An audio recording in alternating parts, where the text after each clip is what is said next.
Hey gang, how you doing? Ray Glasser here once again from Cleveland, Ohio on July the 12th of 2009. And this is my special McDonald's video that I plan to do for quite a while for YouTube. In fact, what I have behind me is a McDonald's flag that I happen to have in my possession. And I'm actually wearing a McDonald's supervisor's blazer that I got from a friend. I was never a supervisor there. But I've had this blazer since the 1970s, and ironically enough, it still fits, which is kind of amazing. Anyway, I began working for McDonald's in January of 1969. I was a starving Ohio State undergrad student needing a part-time job. And everyone said that McDonald's paid the highest on the campus for part-time or full-time help. So I joined them, and I worked mainly weekends, a couple weeknights here and there. And they did pay pretty high for that time. And I actually had a lot of fun there. I made some friends and I had a lot of fun. The place was very, very busy. I worked at the store that's still at North High Street, 1972 North High, right across from the Ohio State campus. At the time, it was the busiest McDonald's in the country. It was also, I think, the first one to have indoor seating. And at the end of the second part of this video, you'll see some photos I took over a couple of years showing how the inside and outside of that McDonald's has changed during a few remodelings. Anyway, on this video, I'm going to show some memorabilia and trivia that I've been collecting from McDonald's over the years between roughly 1969 and 1975. I actually worked for McDonald's twice. I went with them in January of '69 part-time, all the way through February or March of 1972 when I quit college and went into the Air Force. I got out of the Air Force in late 1973 and went back to McDonald's in January of '74 as a manager trainee. I really wanted to be with the company as a manager. I really loved the company. I thoroughly enjoyed it, and I knew it would be challenging, which it was. What I didn't know at the time was that it was going to entail a lot of hours. So about a year and a half later, in the middle of 1975, I up and quit. I just was tired of working 80 and 90-hour work weeks. I was 26, single, and I knew there's more to life than just working. And ironically enough, after that, in the fall of '75, I began a 20-year association with Corky and Lenny's in Cleveland. That was like the longest job I ever worked in my life. Anyway, I'll be showing you some memorabilia, some menu pads, menu tickets that are no longer being used. You'll see some packaging for products that were experimental at McDonald's. You'll see some packaging for products that are no longer around. And I think this will be a really enjoyable video for everyone. I mean, let's face it, everybody eats at McDonald's at one time or another. And that's why I think this video will appeal to everybody. So, stand by for some McDonald's trivia and enjoy the show. This will be in two parts, by the way. This will last longer than 10 minutes. So hang on to your hats, and here we go. Okay, starting off, these are menu board inserts that I pulled off the original McDonald's menu board when we got rid of it sometime in the middle of 1969. Check the prices out. McDonald's actually did have roast beef sandwiches, and they were pretty good.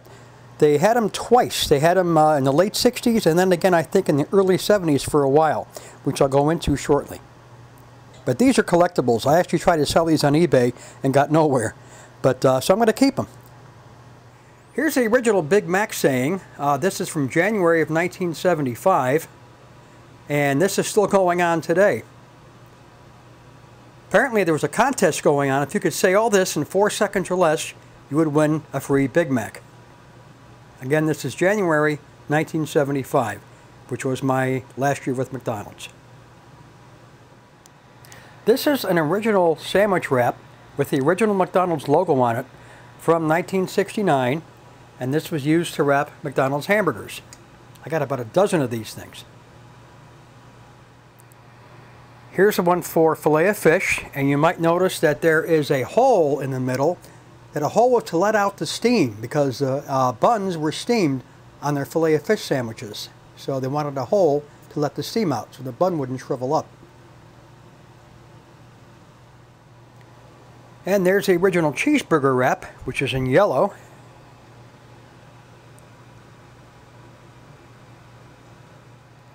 Here's a new hamburger wrap, with the new McDonald's logo. When I began with them in 1969, they were just changing over to this new logo. So I was able to get all those old logos on the original packaging. I'm not sure what this was for because it's kind of generic with their "You Deserve a Break Today" logo from the mid-1970s. Here's one of the few foil wraps that McDonald's used. This, of course, was for the double cheeseburger. Boy, did I go through a lot of these. Here's the original Big Mac foil wrap with the new logo. This, I'm guessing, was the original Big Mac wrap with the old McDonald's logo on it. And again, this is also foil. And here's something that's really rare. A roast beef wrap in gold foil. Can't really tell too well it's gold, but here it is. McDonald's first incarnation of the roast beef was actually a piece of roast beef sliced on a deli slicer. Later on, they went to a package of roast beef that was actually packaged in gravy and frozen and was reconstituted. It was also very, very good. But I guess it didn't sell because it's long gone.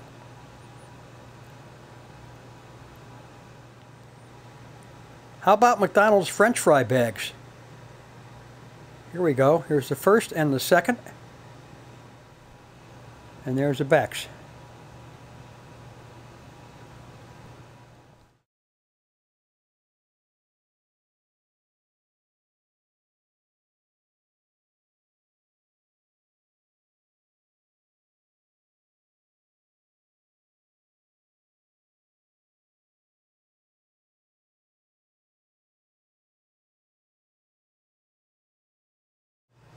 The next few items are register toppers that were right at the front counter, totally point of purchase oriented, and kind of timely because a lot of these things are gone. The original breakfast that McDonald's began around 1971 was called the Continental Breakfast, and it was nothing compared to what they offer today. Here's a real old one.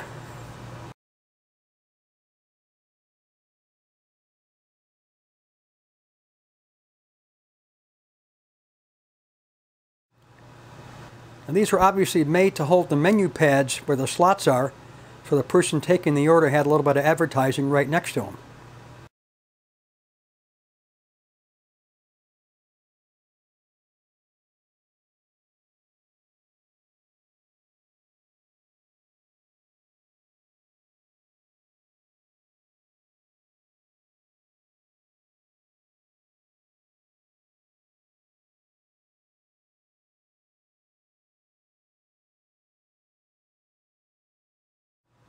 This product was actually not too bad. It just didn't catch on.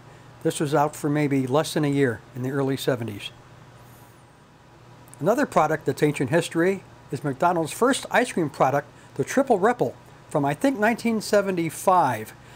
This is a frozen 3-flavor ice cream cone, hence the triple, and it was rippled, but it just didn't sell. Before McDonald's went with computers to take the customer's order, they did it the old way, in longhand. This is called a menu ticket, and this is what the person at the front counter who was waiting on the customer used to take the order. And I've got a few different incarnations of these things with different prices, and thought I'd notice how there's a number in the upper right hand corner. Everything was numbered. Look at the prices, by the way.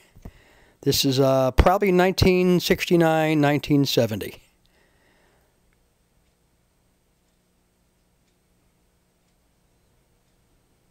And everything is grouped.